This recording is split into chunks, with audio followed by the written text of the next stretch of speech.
Apakah pantas disebut teman jika menikung temannya sendiri? Waduh. Gimana cara berbakti kepada orang tua dalam kondisi jauh mereka? Kenapa orang yang jarang berdoa malah lebih beruntung hidupnya? Bagaimana menghilangkan rasa insecure dan membangun rasa percaya diri? Oke teman-teman, kita melanjutkan video sharing kita ya. Seperti biasa, kita mulai dari yang namanya question, alias pertanyaan. Jadi, jangan halangi mereka yang sedang bertanya. Mungkin yang mereka tanyakan itu yang menjadi kebutuhan mereka. Barangkali kita terlalu menyampaikan banyak hal ya.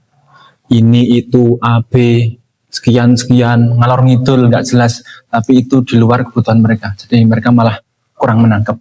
Tapi apa yang mereka tanyakan, barangkali itu yang menjadi sisi kebutuhan mereka. Oke, silakan mungkin dari siapa yang menemukan pertanyaan yang menarik. Ada satu pertanyaan Ustaz nih. Oke, siap. Bismillah.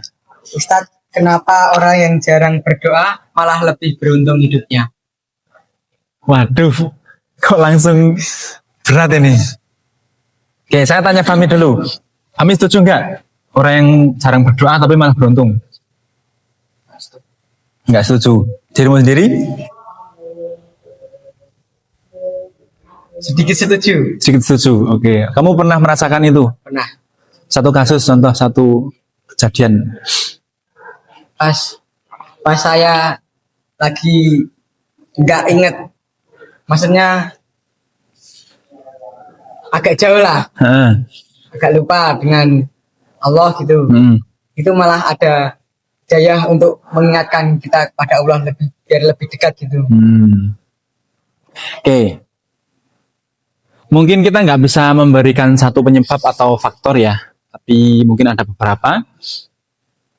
Kita mulai dari pertama, kalau orang tersebut itu, mohon maaf, ibadahnya dia kurang, rukun-rukun Islam dia nggak sempurna kerjakan, bahkan berani meninggalkan, tapi kok dia dalam serba kecukupan, bahkan lebih ya, maka berhati-hati barangkali orang tersebut mendapat yang namanya istidraj.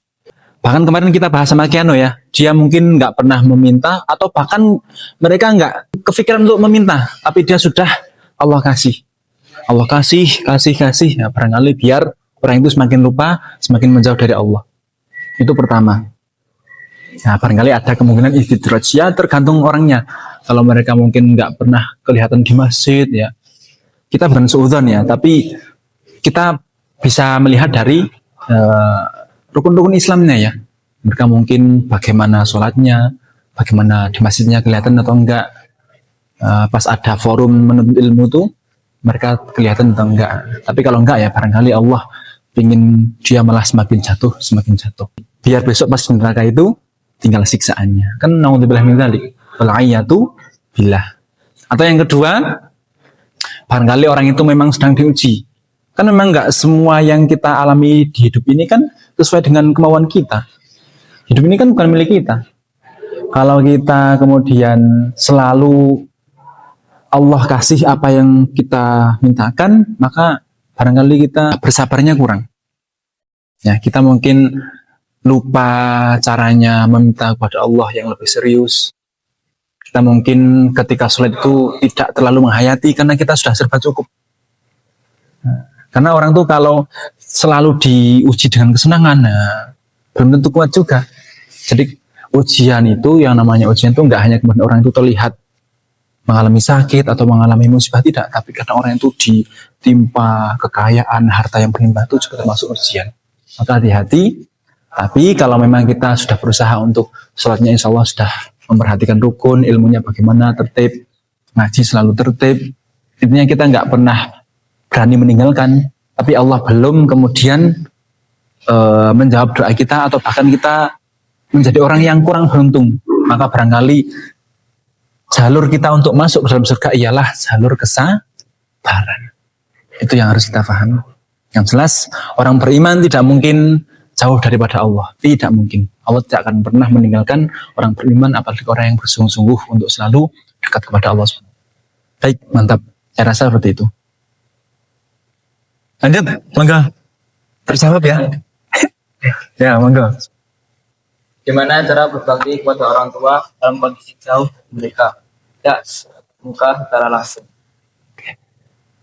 Insyaallah bagus. Berbakti pada orang tua dalam keadaan jauh atau tidak menjadi satu lingkungan, satu rumah. Tentu pertama kita mulai dari berdoa. Berdoa ini terlepas kita jauh maupun dekat harus selalu kemudian kita ucapkan ya. Minimal ya dalam 5 waktu itu ya kita mengucapkan sekali ya Allahumma ighfirli dzunbi wa walidayya warhamhuma kama rabbayani shaghira. Itu tentu. Entah beliaunya mohon maaf masih hidup maupun sudah meninggal, itu yang paling penting. Karena beberapa riwayat ya mengatakan bahwasanya orang tua yang sudah di alam barzah mereka mendapatkan pertolongan atau keringanan siksa. Dan sampai mereka kaget, alias orang tua kita kaget, kenapa kok ini saya diringankan siksaannya? Terus malaikat mengatakan, ini karena istighfar anak-anakmu yang masih di dunia. Mereka beristighfar karenamu, kemudian mereka bersedekah atau berbuat baik di atas namakan nama Anda. Maka mereka mendapatkan keringanan. Itu pertama.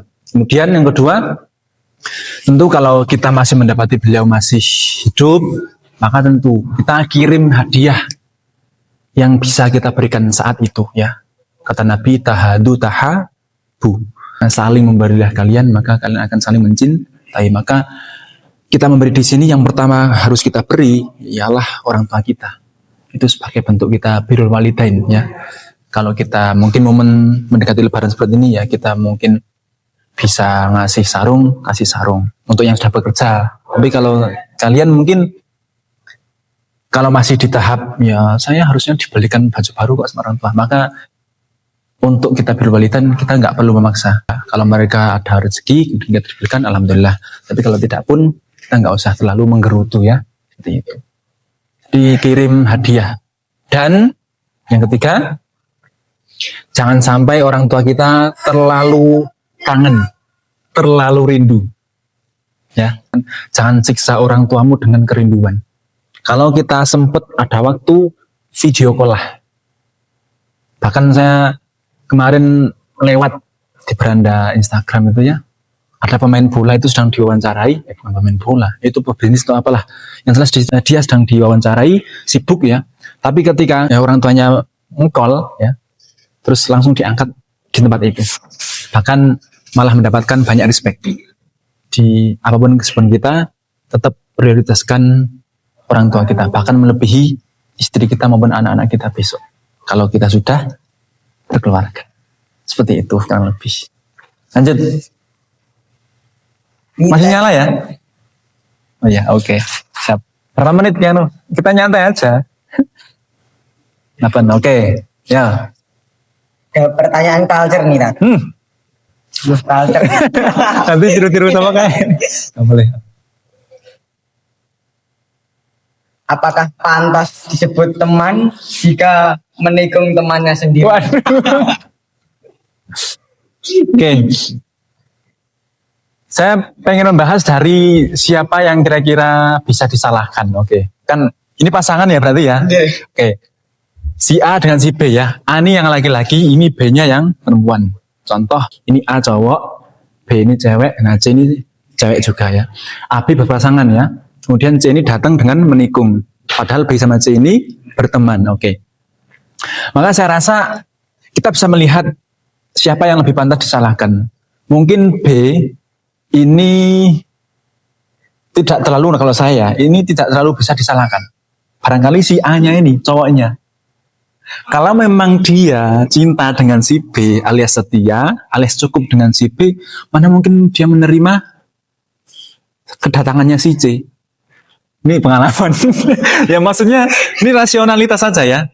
Jadi C ini datang si A, terus kok si A tertarik ya. Barangkali memang si A ini entah kemudian udah bosen atau pengen mengakhiri, atau mungkin memang dia lebih tertarik dengan si C. Tapi kalau si A, si B ini kok memang langgeng alias kuat, maka si B, si C ini harusnya nggak usah khawatir. Nggak perlu juga mengatakan, iki koncoku lu padahal. Nggak perlu. Karena si A ini pasti nggak akan menerima si C ini. Jadi nggak perlu lah. Tapi kalau itu terjadi, maka Saya malah pengen menyalahkan cowoknya ini ya, yang malah menerima orang lain ini ya.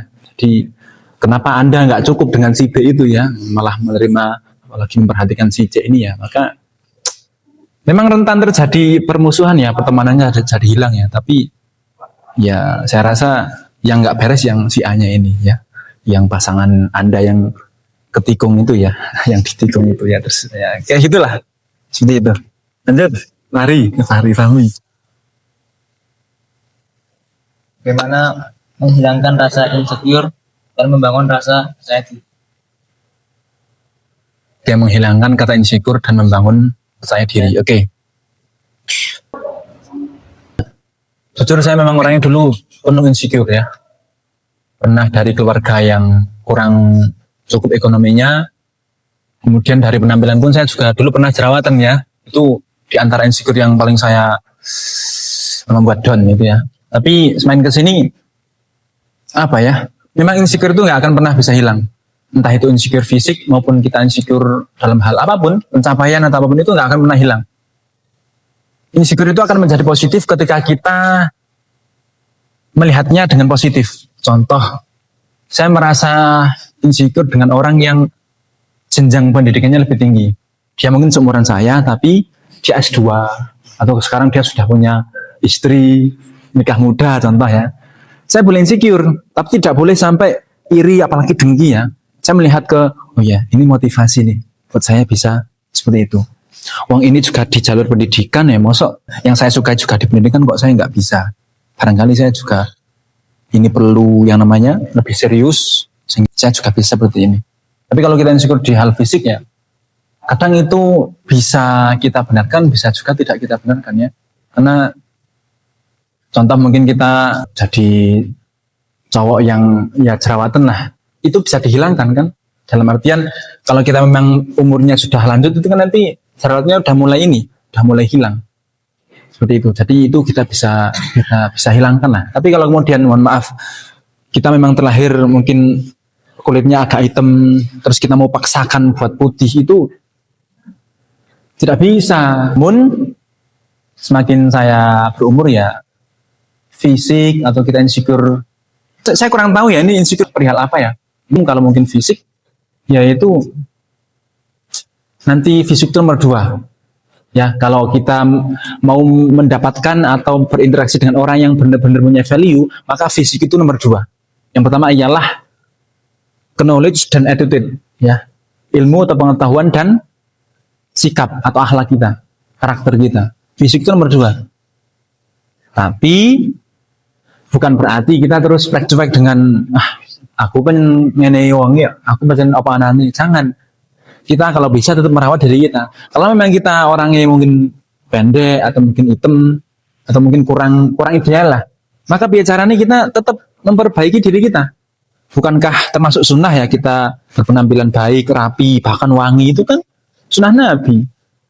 Gen Z nggak boleh kok keluar dari 3 ini ya. Ya paling nggak kita berpenampilan yang baik, rapi. Kemudian kalau memang punya parfum dipakai, itu saya rasa nggak berlebihan ya. Jadi yang penting jangan ya digunakan itu sebagai sombong lah. Terus saya pengen ini ya, biar saya menunjukkan saya lebih dari itu, atau enggak biar memikat si itu. Jangan. Nanti ketika insecure ini kemudian kita kendalikan, sekali lagi ya ini nggak bisa dihilangi. Nanti ketika insecure ini berhasil kita kendalikan, maka otomatis percaya diri akan mengikuti. Pegang kata-kata saya. Oke? Masih nyala? Ya. Cek. Gak apa-apa, ayo, satu lagi. Nah. Kan itu pas malam sebelum tidur, saya sendiri itu kan. Disuruh membaca doanya itu Al-Fatihah, Ya. terus trikul, Ya. terus doa sebelum tidur. Baca Al-Fatihah sama trikul itu katanya sama dengan membaca seluruh Al-Quran. Telepon itu kan. Oh ini ya, betul. Ini yang harus kita luruskan. Memang hadisnya sahih ya, artinya surah Al-Ikhlas itu setara dengan sepertiga Al-Quran. Tapi kemarin kita sampaikan kan itu.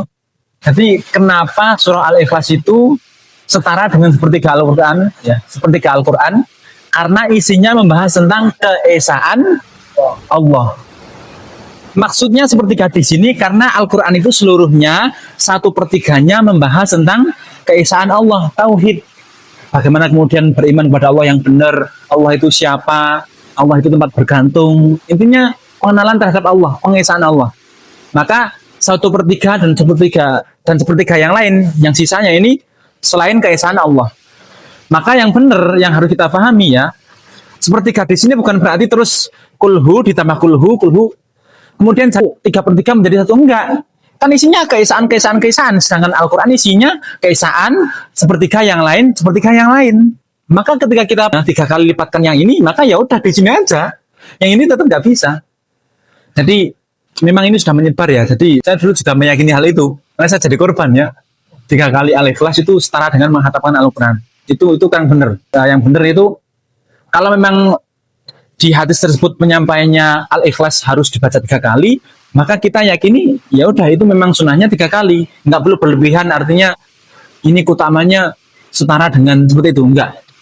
Karena yang saya sendiri dapatkan sampai hari ini seperti di sini maksudnya berisi tentang keesaan Allah SWT.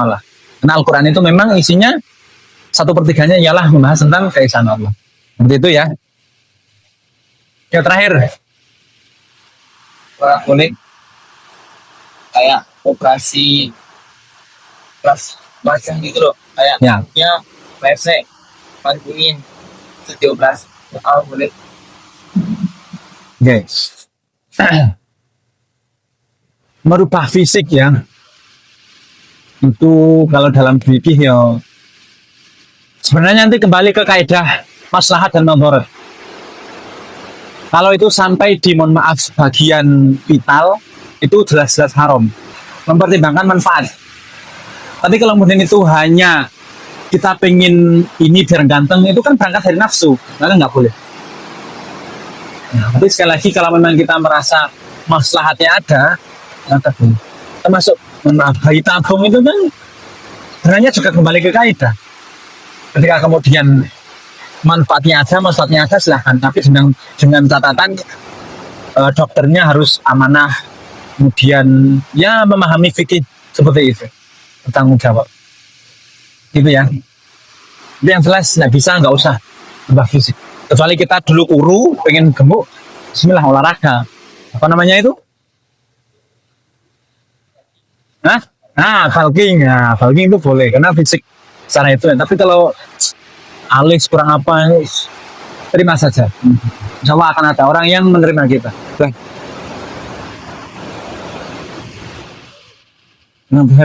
Nah, sama. Ketika kita merasa dengan kita meratakan itu, kok ada manfaatnya, silahkan. Contoh mungkin ketika kita membiarkan gigi kita kayak gitu, terus ada madharat tersendiri, mungkin kita lemahkan terus jadi kehalang, itu silahkan. Tapi kalau itu berangkat dari nafsu, itu tidak boleh, tidak dianjurkan. Karena nanti khawatirnya kaitannya ini menjadi tidak bersyukur dengan yang Allah kasih. Padahal kan laqad khalaqnal insana fi ahsani taqwim, ya. Maka sungguh kami telah menciptakan manusia dalam keadaan baik-baiknya. Bahkan mohon maaf, orang yang dia kita katakan CACAT, itu CACAT itu kan bahasa kita manusia. Nah, bahasa Allah nggak ada. Makanya kenapa ketika kita mohon maaf membuli orang yang seperti itu, maka yang marah mungkin bukan hanya dia atau orang tuanya, enggak, tapi Allah pun marah. Nggak boleh. Karena itu baik-baik penciptaan, nggak boleh. Jadi hati-hati kalau kita melihat orang seperti itu, jangan sampai kita melihat dengan pandangan yang kurang pantas ya. Baik, terima kasih.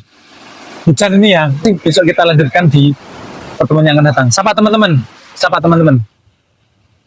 Assalamualaikum. Dah.